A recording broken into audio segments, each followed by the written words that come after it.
All right, we on SpongeBob conspiracy number 2, the television theory. SpongeBob SquarePants is not what you think it is. There is a secret group of puppet masters who are always watching the citizens of Bikini Bottom and pulling the strings. Hidden within Bikini Bottom are spies that keep an eye on the characters and make sure everything goes to plan. This is a conspiracy that will fundamentally change the way you look at the show SpongeBob SquarePants, and I believe it's all actually intended by the creators, and I'm gonna prove it. This is the television theory.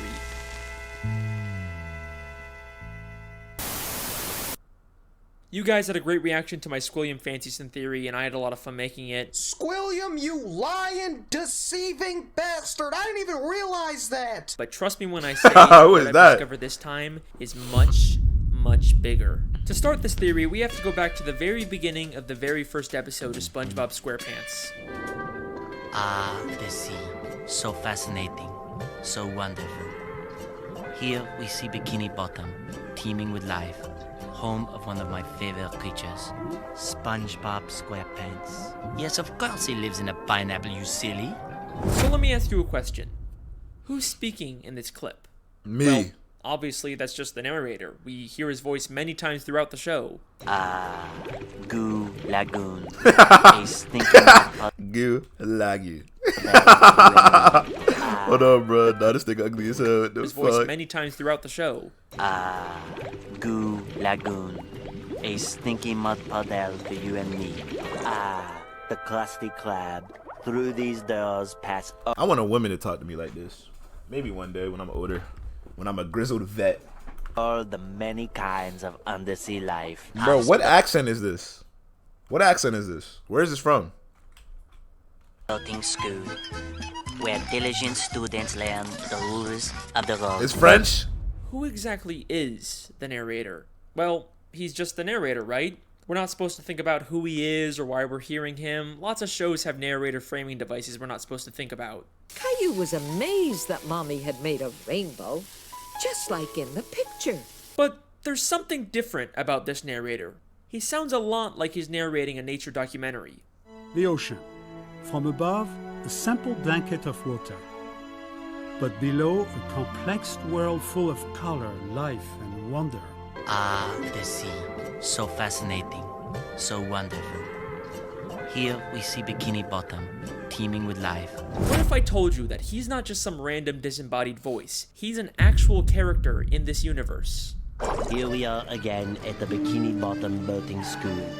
Today is once again the day of SpongeBob's boating school exam, but more importantly, this is the last test for the year. This how they drive. Let me run it back for y'all so y'all can see.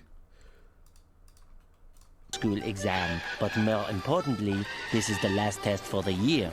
And if SpongeBob does not pass this one, it means another whole year of boating school! SpongeBob Well, nigga, when was this episode? This nigga's a cameraman? But I don't remember this. literally crashes into the fourth wall, and we actually get to see the narrator and the camera he's been filming with. The show SpongeBob SquarePants is not just a cartoon. Everything we see is a part of a nature documentary television show being filmed by scuba divers. And if you're still not convinced, I searched really hard and found an old SpongeBob DVD bonus feature that basically confirms everything. Since before time even existed, land-loving scientists have tried to learn the secrets of intelligence. Their studies led them to the sea, where the citizens of one undersea colony demonstrated a genius so enormous, the scientists felt compelled to record their actions for use in teaching mankind how to live better. The name of this miraculous place? Bikini Bottom. Poring over the mass of brainy masterminds scattered about this strange land, the scientists chose 6 Bikini Bottom residents at random to study. As the scientists marveled at the advanced knowledge and superior intellect of these 6 creatures, I went to college! they rolled their cameras and took notes. And now, finally, we can learn all of the things that these smarty pantsuses have to teach us. Life lessons from Bikini Bottom. I don't know how it can get any more clear than that. Now, if you rewatch the show with this new information in mind, some things start to take on a whole new meaning. Throughout the series, there's this weird, unexplained running gag of a human hand interfering with the characters. It's even in the beginning of every episode in the intro for the show. Maybe the filmmakers are doing a bit more than just studying these characters. The hand seems to mostly interfere just to maintain the health and safety of the characters, like treating SpongeBob for the suds. Well, Mr. SquarePants, it seems you have the suds. Are you ready for your treatment? Oh, Hans!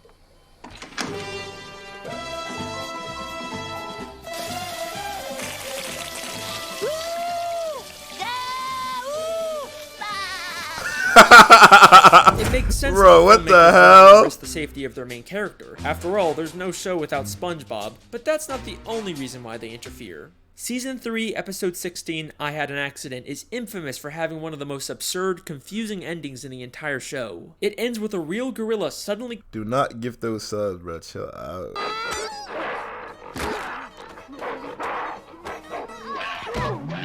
Then as soon as SpongeBob begins to question the scene, this happens. SpongeBob is a weird show, but this has always stuck out as being just a little too weird. But knowing what we know now, I think I can explain what's going on here. This isn't a real gorilla.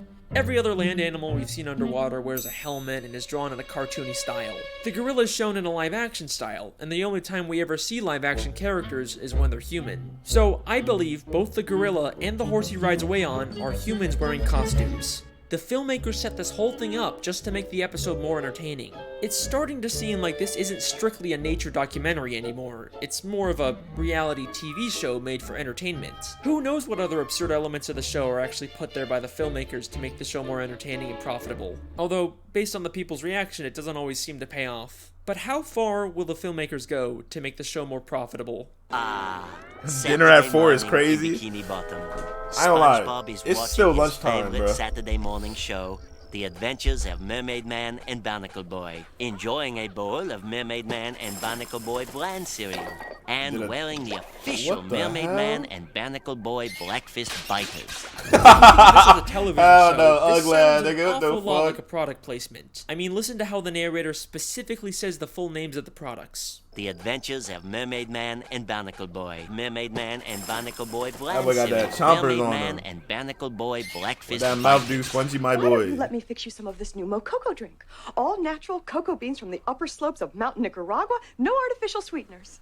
What the hell are you talking about?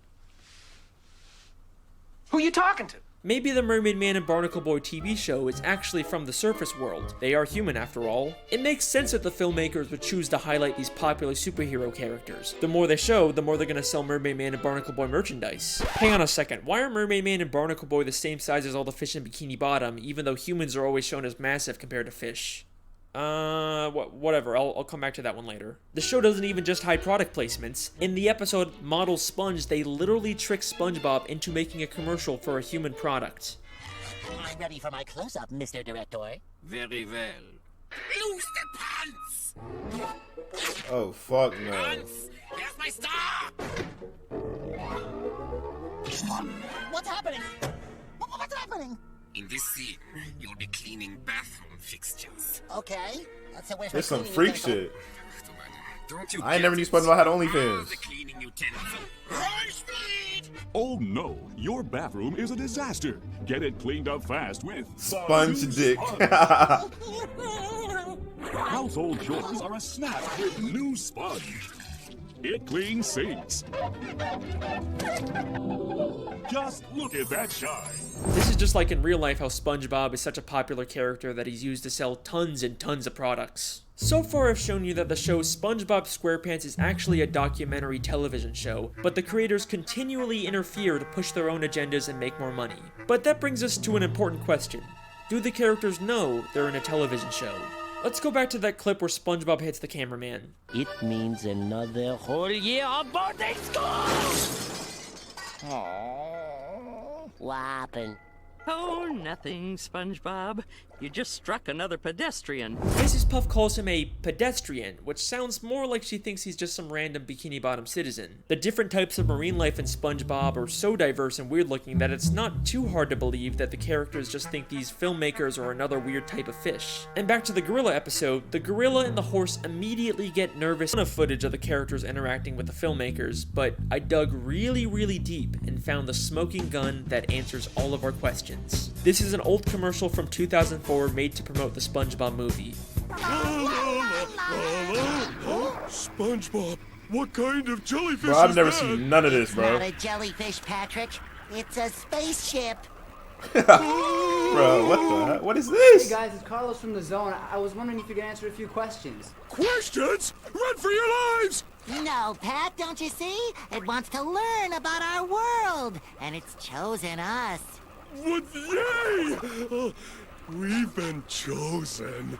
A submarine comes down to SpongeBob and Patrick to ask questions to promote the new movie. SpongeBob and Patrick are clearly confused by this and think the submarine is some kind of alien. They also have no idea that they're the stars of a movie. Well, thanks guys. We'll see you in the movie. Bye. Movie? What's that? I know.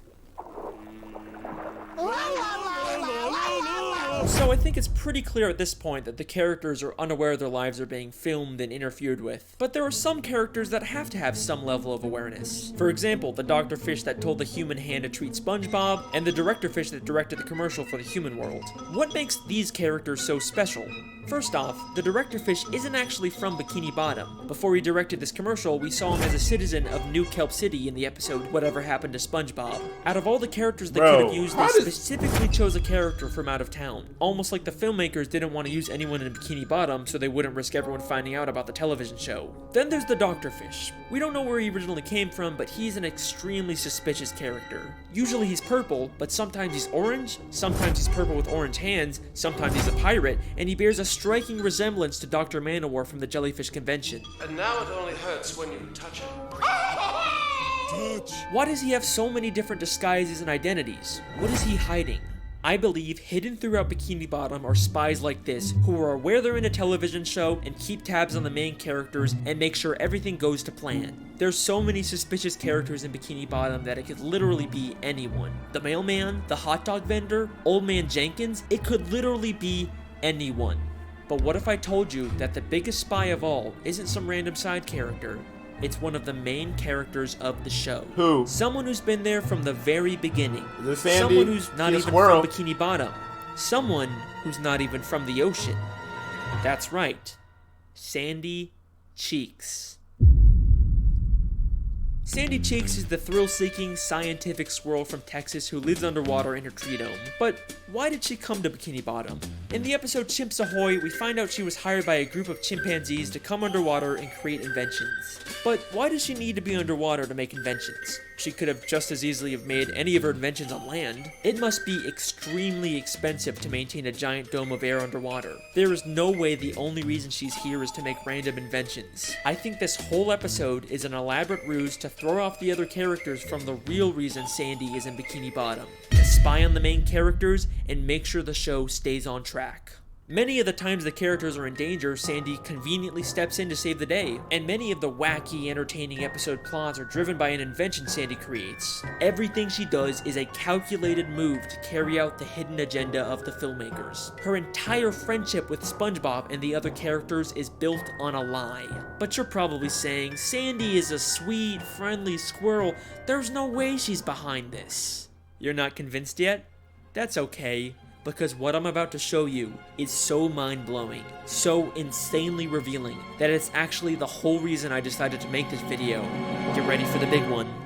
Season 10, Episode 10, Feral Friends, is the episode that unlocks this entire mystery. During a birthday party, a green moon suddenly appears and turns everyone except Sandy into less evolved, real-life versions of themselves. Sandy is completely caught off guard by this and decides to call someone for help.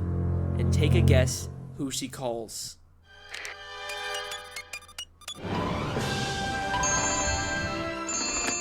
Hello, French narrator speaking. What the Bro! Hey, Frenchie!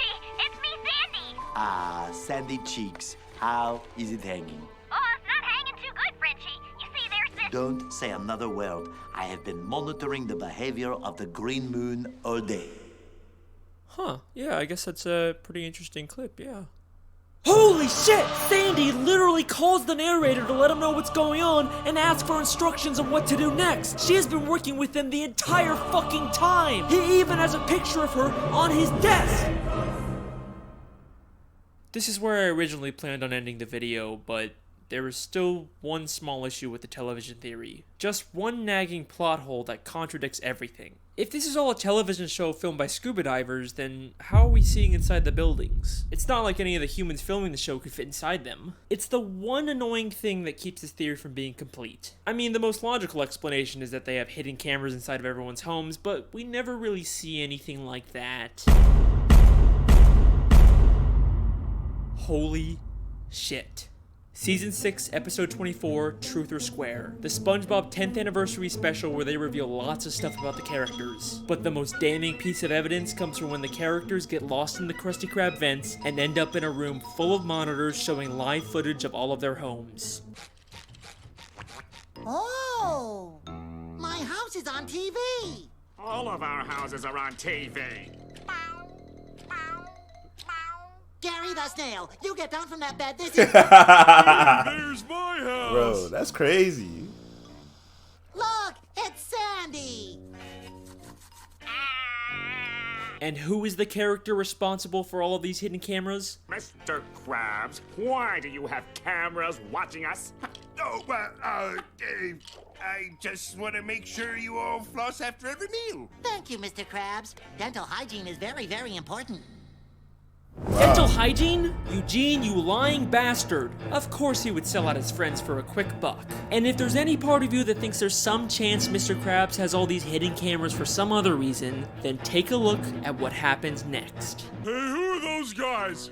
I think it's us, Patrick. But who are they? They're not even trying to hide it. A cameraman and a boom operator have been following around the characters this entire time. And just like the gorilla, as soon as they get seen, they make a run for it. The case is closed.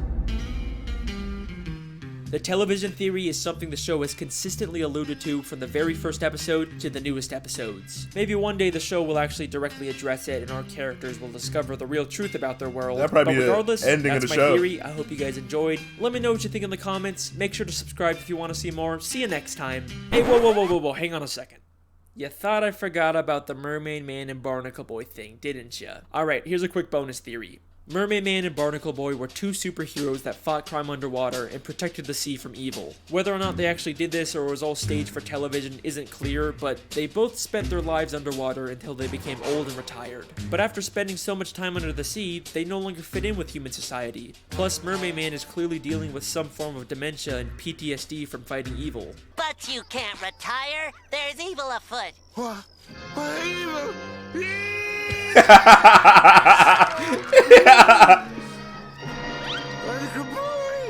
So, they decided to live the rest of their lives in Bikini Bottom, and in order to fit in better with their fellow sea creatures, they made the permanent decision to shrink themselves using Mermaid Man's shrinking belt. The case is closed. Again.